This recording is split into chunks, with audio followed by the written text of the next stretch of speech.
Market Day Report. Let's use that segue. It's a cheap one, I know, but the cow guy and live cattle prices, it's a great way to get over there.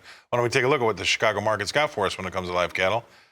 Going into the close here, we're weak. 82 cents lower in Feb to 155.97. April's off $1.10 to 159.12. Moving right along to the feeder cattle. What do we have happening there? Well, we're off and lower. March is down $1.60 to 180.12. April's off $1.27 to 185.02. And then finally, let's take a look at lean hogs. They too are lower. Feb's off 65 cents, 76.67. His last there, April's off $1.72 to 84.50 now. Let's bring in our guest analyst. He's been waiting in the wings ever so patiently. That's Oliver Sloup, Blue Line Futures in Chicago. Oliver, what do you think about these protein prices? Well, a lot of weakness, and we've been talking about the upside potential likely being limited in live cattle for the last couple of weeks, and we're finally getting a little bit of a break lower. And a lot of that thesis revolved around thinking that the cash market wouldn't go anywhere, and a lot of really outside market headwinds with a lot of fears about slower global growth.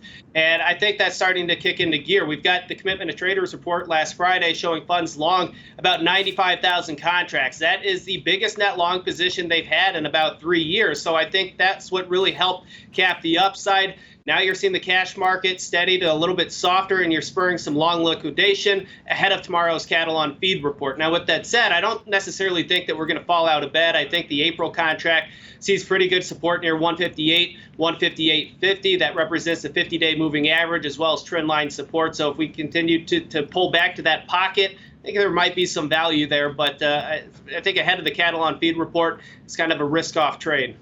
Seeing that we've got the PPI kind of out of the way and inflation looks to be abating a little bit, maybe the economy is cooling off. That's what the equities are trying to tell us.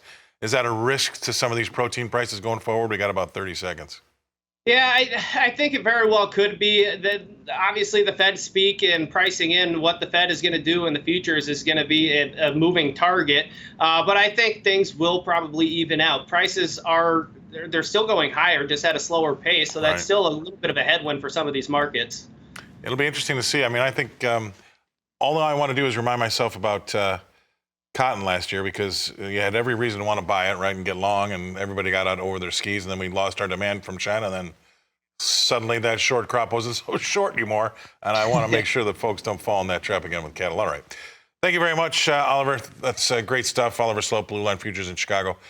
I got to throw this one more time back to Tammy.